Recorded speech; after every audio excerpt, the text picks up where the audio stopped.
Good morning, everyone. Thank you for joining us on THV 11, streaming on THV 11 Plus. I'm Karen Fuller. Hayden, Tracy, and Ashley are off today. Meteorologist Simone Thomas joins us, though, with the first check of your Friday forecast as we cruise into the weekend. Simone? Good morning, Karen, and good morning to everybody waking up with us. A cold front working its way through the state will help provide a cooler start to the weekend. As this front is working through the state, cloud cover is increasing. A few showers can't be ruled out through the afternoon as we start the day. Lower 60s, some upper 50s on the board. 62 right now in the capital city. Will warm up a little bit more between now and lunchtime, but it's very likely that as that front is moving through, temperatures are on the decline. So a lot of folks seeing what's going to be their warmest temperature of the day earlier in the day. We do have a bit of a temperature spread across the state with that frontal passage. So further south, El Dorado, Texarkana, even Camden can creep up to that 80-degree mark. But again, that front is moving through, going to provide some changes. We've got windy conditions in the forecast today. I'll tell you what the rest of the weekend is looking like in your 7-day outlook. And as we start the morning at 6 o'clock, well, this is the I-430 River Bridge headed towards Maumelle. Got a few people starting to make their way out the door this morning. Not a whole lot to report. Again, it is spring break, so we're not going to see a lot of major slowdowns out there. But if anything changes, you can be sure to find those updates right here. Breaking overnight, the Senate unanimously approving funding for most of the Department of Homeland Security during a rare late-night session in Washington. Lawmakers moved to reopen key agencies like the TSA and the Coast Guard after the funding standoff left thousands of workers without pay, triggering travel disruptions nationwide. ICE and parts of Customs and Border Protection are not included in the tentative deal. The House now has to act before those agencies can fully reopen as pressure builds ahead of a scheduled congressional recess. The move could possibly signal relief to the frustration at airports across the country.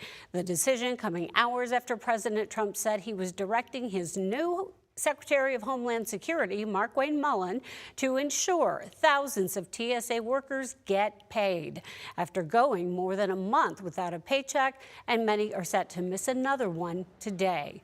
Democratic leaders questioned what took the president so long.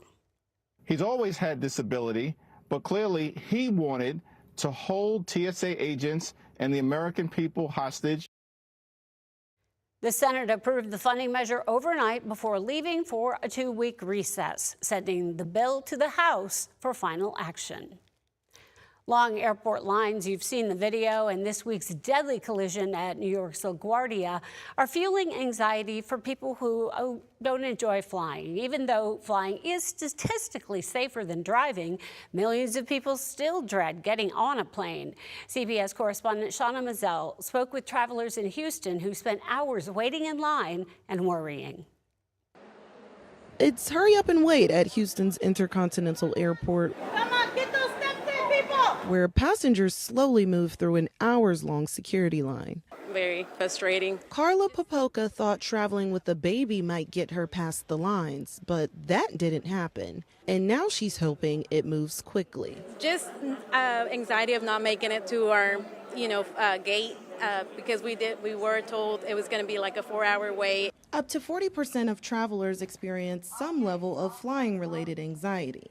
And as many as 25 million Americans have a fear of flying. Things that you can control, for sure, is what I would put my focus on. Dr. Lee Spiker is an aerospace medicine specialist. She recommends putting together a pre-flight plan down to what you wear. Comfortable shoes, comfortable loose-fitting clothing, eating at normal times, good hydration. Having your medications with you, it's always a great idea to have your medications in your carry-on. Many passengers tell us they came prepared with music, books, and comfy shoes and expected the long lines to be as bad as advertised. How are you passing the time? Speaking to strangers, listening to different languages, finding out that we're all the same, only different. Clay Grider's plan is a good one, according to Dr. Spiker. Lean on each other, get through it together. Whenever you do things as a team, you often feel that success when you get to that flight. Turning a difficult travel day into a journey to remember. Shauna Mizell, CBS News, Houston. Here at home, new data from the Arkansas Game and Fish Commission is raising concerns as boating deaths across the state climb to their highest level in more than a decade.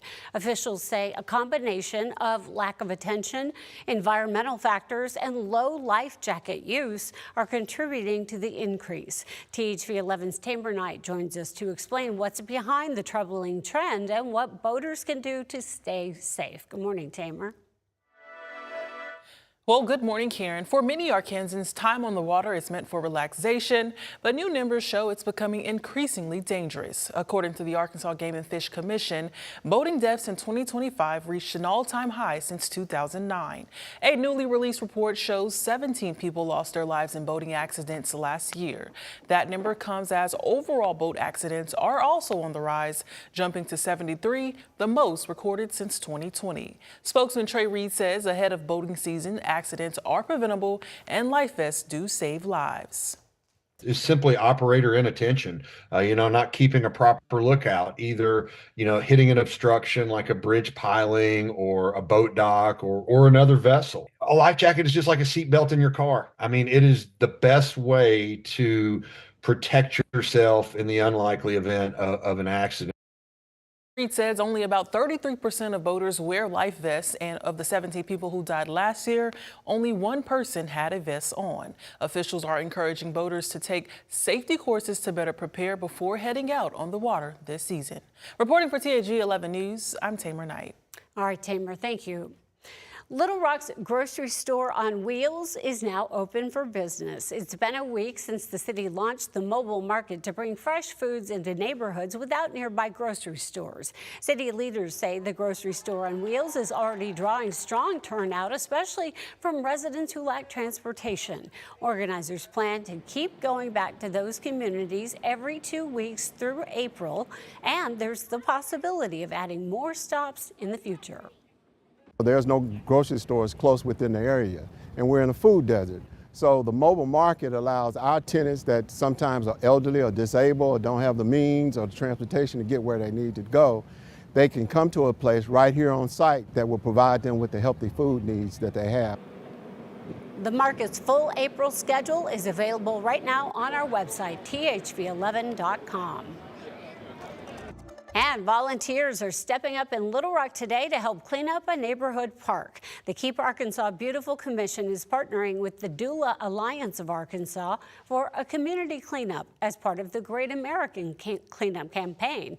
It starts at 1 this afternoon at Butler Park on Rodney Parham Road, North Rodney Parham, where organizers say the effort will keep the space clean, keep it safe, and make it look great for families year-round. Next month, former Vice President Kamala Harris is set to visit Arkansas. She will headline the Democratic Party of Arkansas's 2026 Fisher-Shackelford Dinner, marking her first major keynote address since the 2024 election. The event is set for April 25th at the State House Convention Center. And now let's check back in with meteorologist Simone Thomas and the forecast to help you plan your Friday. Well, we got a cold front moving through today that'll offer some light chances for rain, otherwise windy across the state. That front bringing a much cooler start to the weekend with temperatures are back on the rise by the end of the weekend. Looks at the first few days of April are coming up in that 7-day outlook, so make sure you stick around.